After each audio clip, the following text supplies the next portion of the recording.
Prophet Muhammad sallallahu alaihi wasallam came to this world with the message of our deen, with the message of the way of life that Allah subhanahu wa ta'ala has decided for us.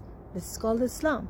And today, alhamdulillah, millions of Muslims follow this way of life.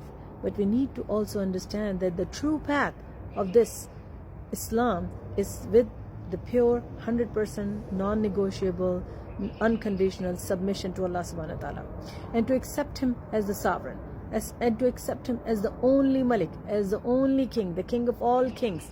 And so with this deen being the only way of life that Allah subhanahu wa ta'ala has chosen for us, teaches us the discipline. Follow the Creator, submit to the Creator, and obey to the Creator. Right? So we are not supposed to follow our nafs, follow our desire, and actually only follow what Allah subhanahu wa ta'ala has commanded us with.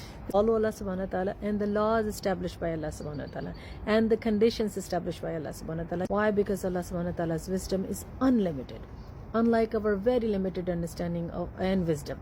Allah subhanahu wa ta'ala's wisdom about our attire, about our way of life, about our living, about our relationship with kith and kin, everything is 100% set and is based on unlimited wisdom that Allah subhanahu wa ta'ala has. God bless you all. Keep me in your prayers and keep all the oppressed Muslims in your prayers.